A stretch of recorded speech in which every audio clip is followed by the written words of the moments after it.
What's up, y'all? My name is Alexis and you are watching Black Girl Guidance, and today I'm coming to y'all to speak about my girlfriends. I can't sing, y'all, but anyway, y'all already know the show, the iconic leader of the 2000s. Every black woman in America has heard of this show, honey. But I'm coming to y'all to talk about how I feel about the show, rewatching it as an adult, some character analysis, and just like, you know, my thoughts about what should be next with this series. So I'm gonna just kind of go through with each character how I felt about them from least to most importance in the story, from my opinion.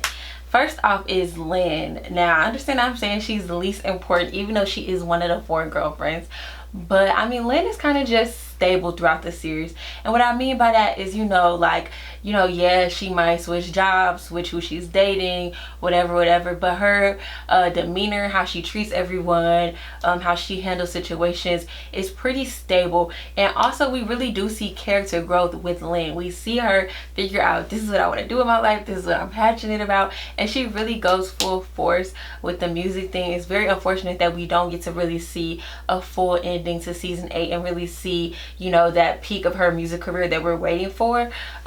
But I definitely think that we do see consistent growth throughout the series with Lynn. We see her really dive into some different passions with the documentary, with other things that she's doing, and I really appreciate that.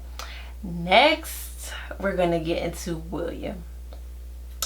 Now, I rank him over Lynn because I just feel like he's a little bit more relevant to the show. I truly feel like William should have been a gay best friend, or at least bisexual best friend. I feel like if this series was filmed today, he would have been bisexual. I definitely think that William, I'm kind of like over the whole funny black Republican trope. That's very 2000s. It's very, shows like how dated the series is. And I think just in general, this whole idea of like, especially now with us having Trump, that like, Trump was so bad. Now we see that George W. Bush wasn't all that horrible. No, I don't agree with that at all. So it's just like, that was kind of dated to me. I also think that William is very controlling when it comes to dating. We see him when it comes to Yvonne. She's done with him, she's fed up, and he rushes to go get her in Jamaica and proposes when really he was not ready to be married. But he kind of just proposed to lock her down. Didn't even know how to pronounce this woman's name. So that's that whole thing of like, he went to lock her down, but then he didn't want to set the date. He didn't want to actually make concrete plans to get married. So that was one instance of him doing that. Then we have the whole Monica situation. Now Monica definitely was very calculated. However, he breaks up with her, hooks back up with her again during his little Joan spat. Side note, that whole little Joan thing, that should have never happened. Like, that was just unnecessary in the storyline, but it was funny, I'll say that. But then he gets back with Monica. He's begging her to have her back. Then of course he proposes to her to win her back, and then has cold feet the entire time. Once again, I definitely feel like William was definitely stagnant in this series. He was definitely controlling. I didn't like the whole, when Monica comes in as kind of a main character, their whole pregnancy situation, how he tells everybody the gender when she asks him not to. I just feel like there were many times when William was just very immature when it came to his relationships. There were times when he grew up, his romantic relationships specifically. There were times like, when he decided to keep his job at the firm because of the baby and everything. I definitely wish we would have been able to see William finally leave the firm, finally get stable with his own firm. I think that would have been something that probably would have came if they ended out season 8 of the series, but we may never know. Now moving on to Maya. Maya is my girl. I feel like Maya was very consistent throughout the series. She was very real throughout the series. Like, her character was consistent, and we saw growth. We saw her when it comes to career growth. We saw her when it came to emotional intelligence and growth, and like, figuring out what she wants in a relationship, what she wants for her career. You really saw this character grow. I really identified with Maya. I really felt like everything she said I agree with. The only time I did not rock with Maya really was the whole cheating situation, and not because she cheated, don't judge me. I feel like, it was an emotional fling. She wasn't getting what she needed at home, whatever. But the fact that this man was blackmailing her ran up in her house, kikiing with her husband and her kid, holding this secret over her head. No. First of all, I would have called the cops. You're not gonna come up in my house fraternizing with my husband, talking about her. You're gonna tell him that I was cheating. Girl, I would have just told him, that would have been the end of that. Okay, I cheated on you. Let's figure this out. Because ain't no man that got issues with me gonna be running around my kids. No. That was the only time I was side-eyeing her, like, girl, really? But as we know, her and Darnell got back together. I will say, side note, I wasn't gonna do a character analysis on Darnell, but I will say, side note, I definitely liked his character growth. I like how once they got remarried, we really see him supporting Maya, especially through that pregnancy, you know, and the miscarriage. I really would like to have seen what they did when it comes to, did they possibly adopt. That would have been something that I really wanted to see in the series, and I hope that they, you know, if they do come back with the series, that they address that. Now, the two main characters, I'm pretty sure I know what I'm gonna name this video, and you probably already know based on what I named this video. Tony and Joan. Let's get to Tony. Now, Tony, actually, in my opinion, Tony showed a lot of growth throughout this series. I feel like even before she married you know, Todd, I feel like really after that first season and how she really betrayed Joan, I think that she really, you know, I think that coming to Jesus moment was really real for her. I think she decided, you know, I need to get my life together. I think that Tony really had to hit rock bottom, and she really pulled herself up. She actually started going to therapy to really figure out her issues with her mother, and I think that Tony really showed substantial growth in her emotional intelligence and her self-awareness throughout the series. I don't think it's wrong for a black woman to be bougie, to be quote-unquote selfish and self-centered.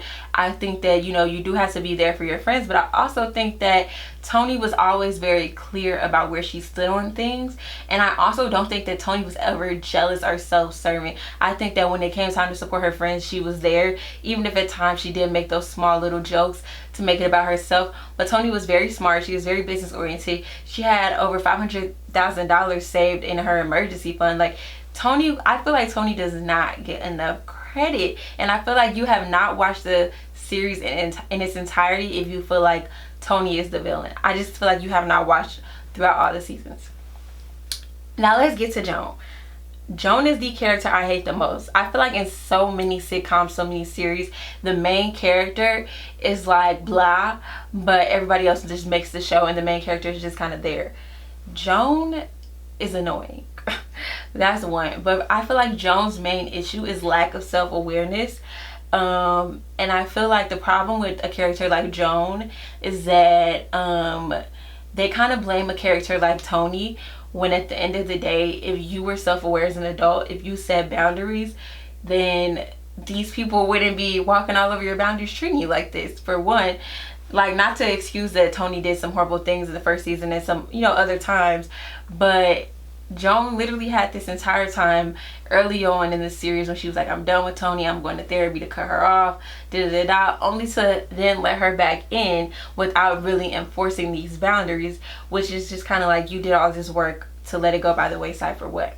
Then we have the fact that even if we take Tony out of the equation, Joan is very jealous of her friends' success in relationships. Now, first you have to think back to season 1. Maya had done nothing to Joan, and Joan basically ruined Maya's wedding.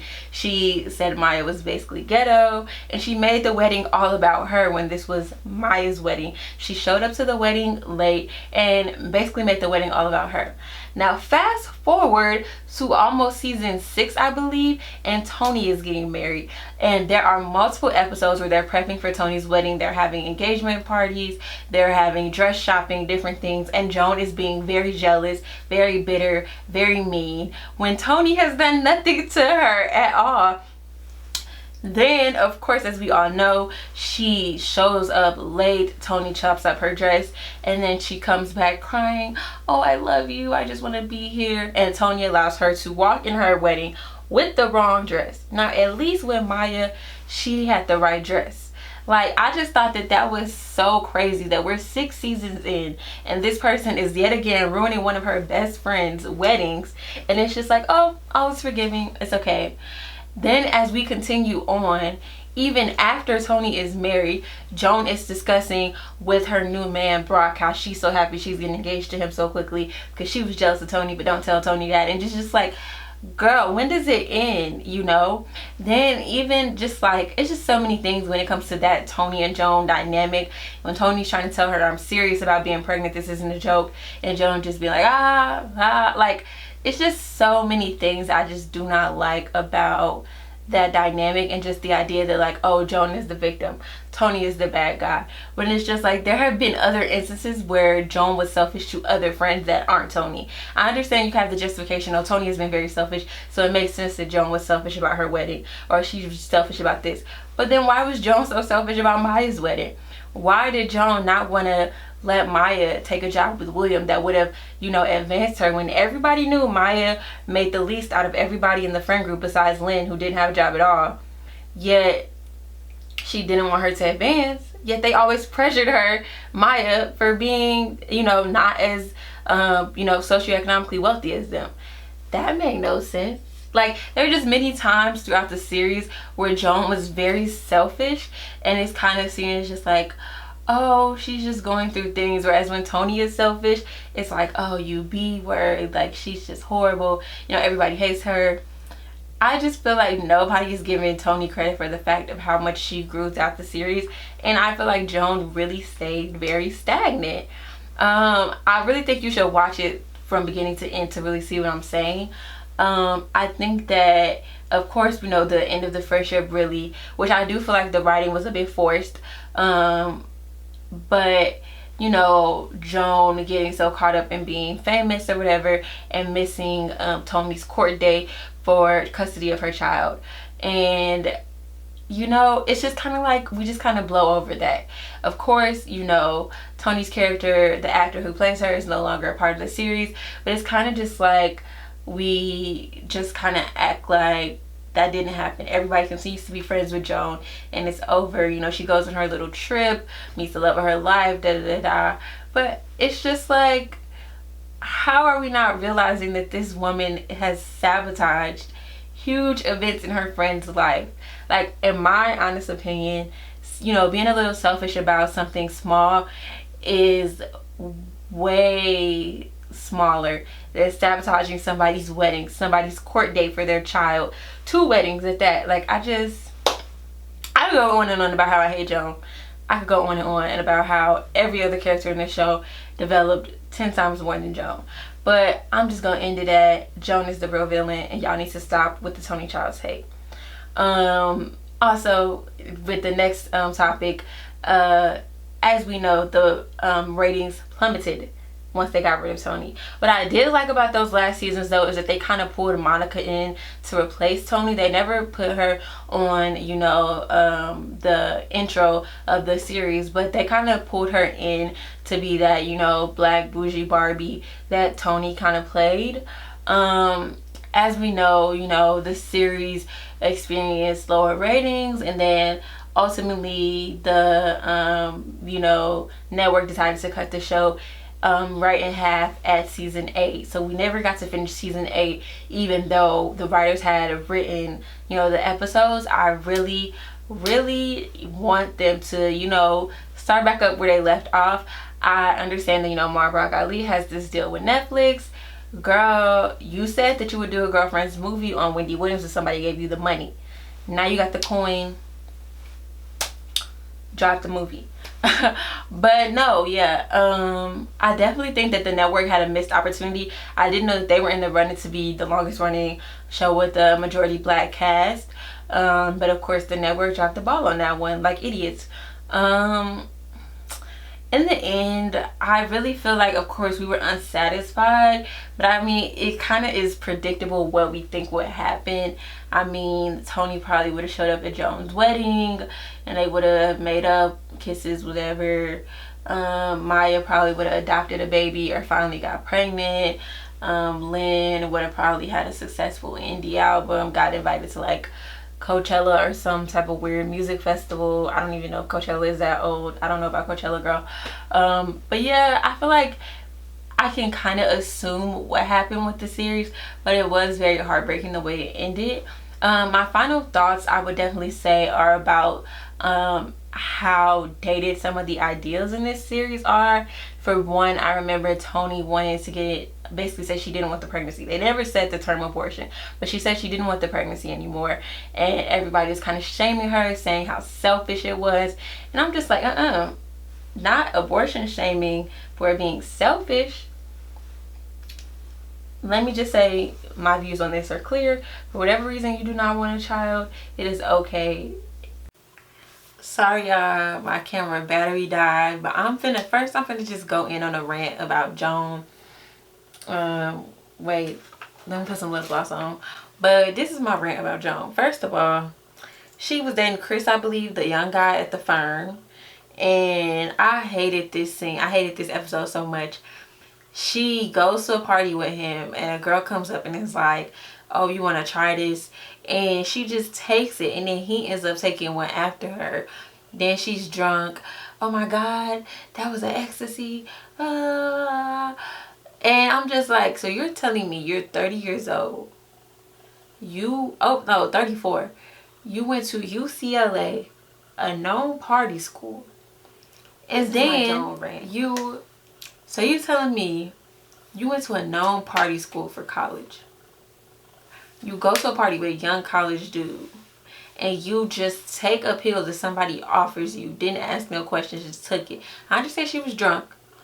And then are gonna turn around and blame this boy because you took that pill. He did not pressure her to take the pill. He did not tell her to take the pill.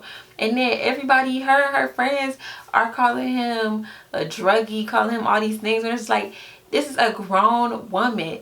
Anybody that's been to any college, but especially a party school in California, and especially somebody that's finished college, should know, don't just go taking pills or substances without asking what they are. Like, I just feel like Joan takes no accountability, and she's just always looking for that superhero savior. And it's just like, huh? How old are you? Then I just feel like, again, with this whole everybody against Tony situation, Joan has been rude to Maya. Joan has been rude to Lynn. Joan has been rude to William. And these are also her friends that are not Tony, that y'all are not saying that are as toxic as Tony. So why has she done these things to them?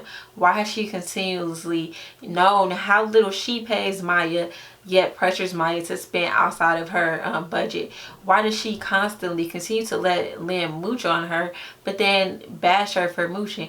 Why does she continuously, you know, try to sabotage William's relationships when she doesn't want him? Like that, like, I just do not like Joan. I'm sure there are other things I'm forgetting, but Joan just reeks of like desperation to get married, when it's just like, you have so many other things that you have that can fulfill your life right now.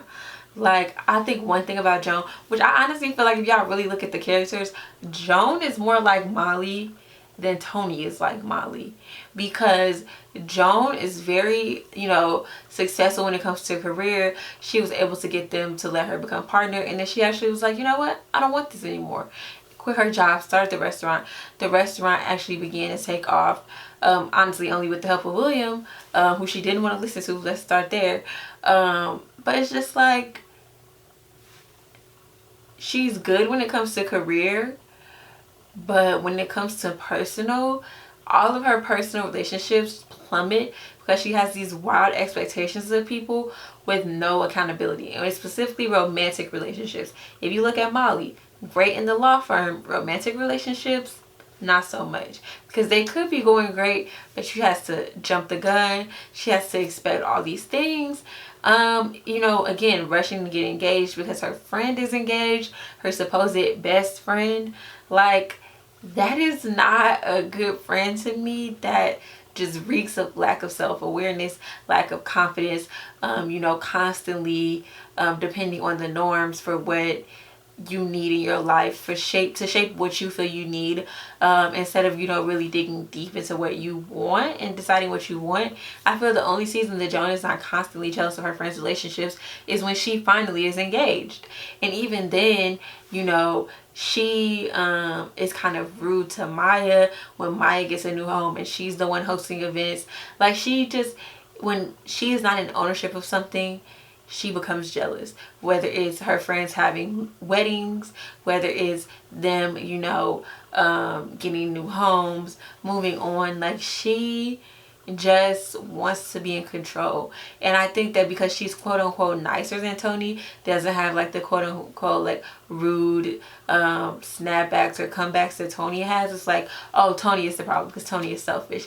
But I think it's one thing to be selfish and be self-aware and tell people, yeah, I'm selfish, I'm going to always put myself first, than to act like you give everything to people, but really once you get a glimpse that they're passing you or surpassing you, then you're selfish, you take it back, you don't show up for them, you throw these little side comments, you're jealous, you're plotting. Like, that is Joan. And at the end of the day, I'm gonna say what needs to be said. Joan is the villain in this series, not Tony. Period.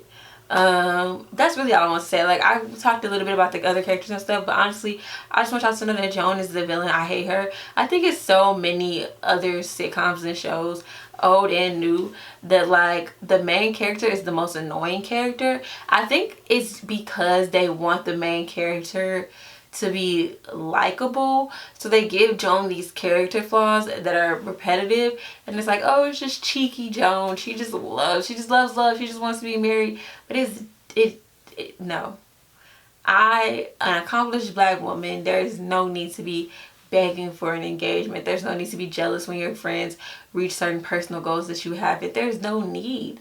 Like, this, I just hate Joan's lack of self-awareness, even though she has paid all this money for therapy. And whether y'all want to admit it or not, Tony has showed growth. And she showed when she decides to go to therapy, when she decides to turn her life around, she actually has, you know, shown growth when it comes to self-awareness and when it comes to interpersonal skills. Of course, I know you all are going to say, Joan is desperate, but look at Tony. She was cheating. She had the STD situation. Yes, she had that situation. And that was also around the time that, you know, the downfall with Joan and everything like that. But once she really got her life on track, you know, once she decides to get married and decided, I'm serious about marriage, I'm serious about a family, she went to therapy with her mother to get to the root of those issues. You know, she became serious about this business and owning her own business after she lost everything.